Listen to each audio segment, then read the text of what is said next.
ഓണാഘോഷവും നബിദിനവും രണ്ടും പറ്റൂല. ക്രിസ്മസും നബിദിനവും അത് രണ്ടുമില്ല. ക്രിസ്മസ് വേറൊരു മതത്തിൻ്റെതാണ്, ഓണാഘോഷം വേറൊരു വിഭാഗത്തിൻ്റെതാണ്. അബ്ദുല്ലാഹിബ്നു സലാം റളിയല്ലാഹു അൻഹു ഇസ്ലാമിലേക്ക് വന്നപ്പോൾ ഒട്ടകത്തിന്റെ പാല് കുടിക്കുന്നില്ല. എന്തേ കാരണം എന്ന് വെച്ചപ്പോ മൂപ്പര് പണ്ട് യഹൂദി മതത്തിൽ നിന്നാണ് ഇസ്ലാമിലേക്ക് വന്നത്.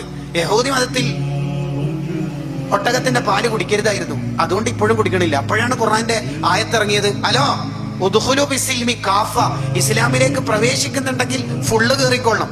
ഹാഫ് അത് മുട്ടാൻ പ്ലേറ്റ്, ചിക്കൻ ബിരിയാണി ഹാഫ്, ഇസ്ലാം ഫുൾ ഓപ്ഷനേ ഉള്ളൂ. ഓണാഘോഷമുണ്ട്, ഇപ്പോഴത്തെ ചെറുപ്പക്കാർക്ക് നബിദിന പരിപാടിയുണ്ട്, ക്രിസ്മസും ഉണ്ട്, പള്ളി പരിപാലനുണ്ട്. എവിടെ നട കിട്ടിയത്? പറ്റൂല മോനെ, പറ്റൂല. ഇസ്ലാം ഇന്നദ്ദീന ഇൻദല്ലാഹിൽ ഇസ്ലാം, the received religion near the Allah, Islam only. അത് നമ്മുടെ ഖൽബിൽ ഉണ്ടാവണം.